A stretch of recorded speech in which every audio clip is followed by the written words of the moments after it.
Thank you, Mr. Speaker.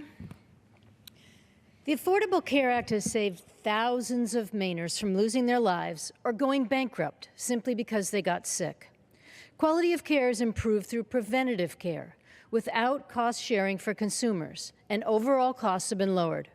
Republicans have had 7 years to come up with an alternative health care plan that preserves the progress we've made under the Affordable Care Act, one that would not take us back into a time when many without employer-sponsored insurance or a clean bill of health could get coverage.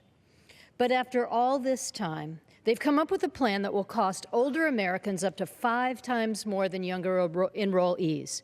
It will charge the uninsured 30% more to buy coverage. It will defund, not defend, it will defund Planned Parenthood, cut Medicaid significantly, and still has no price tag.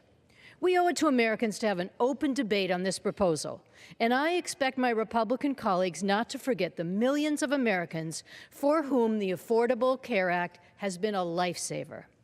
In January, I asked my constituents to share their Affordable Care Act stories, and within a few days, more than 1,000 stories were submitted.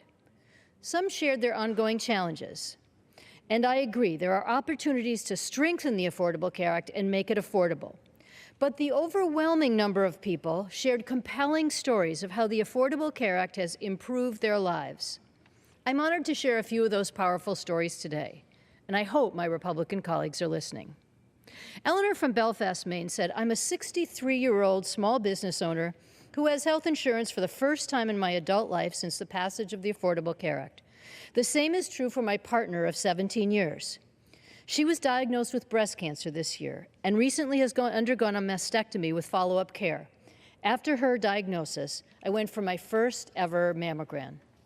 The Republican plan puts these preventative services at risk. Now, Matthew from Brunswick, Maine, said, 5 years ago, I left a comfortable job with good benefits to start my own business. Those first years were tough on my family. My wife and I were able to put our children on Maine's Durago Health, but we had to do without. Today, through God's grace, hard work, and the support of my wife, my business is prospering. Food assistance is a thing of our past, and we're actually contributing more in taxes now than we ever did before. We still have to watch what we spend, but we're breathing a lot easier. Each year that I've made more money, our subsidy has gone down, and that's just as it should be. That subsidy still matters, though. If the ACA were eliminated today and I had to buy health insurance on the open market, I'd be paying an extra $4,800 a year. That's real money. Now, under the Republican plan, small business owners like Matthew may not be able to afford care for their family. Rhett, a 9/11 first responder from Rockland, Maine, said, "The ACA meant that as a self-employed resident of the state of Maine, I can actually acquire coverage with a pre-existing condition. After working search and recovery rescue at Ground Zero in 2001, I developed a lung condition necessitating costly medication. Before the ACA, I was terrified of losing my job and losing health care because of my pre-existing condition. Now, under the Republican plan, those with pre-existing conditions, like our 9/11 first responders, may not get affordable coverage."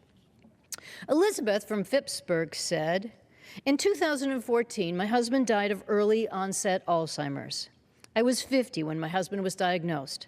Eventually, I left the workforce to care for him. And, of course, I lost my employer-provided health care insurance at the same time. The ACA has provided me with options ever since then, options that I never had before its passage.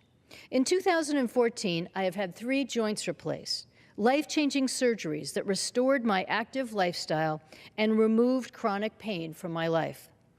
These were only possible because I was able to access health insurance as an individual at a reasonable cost." Now, the Republican plan for increasing costs for older Americans threatens people just like Elizabeth.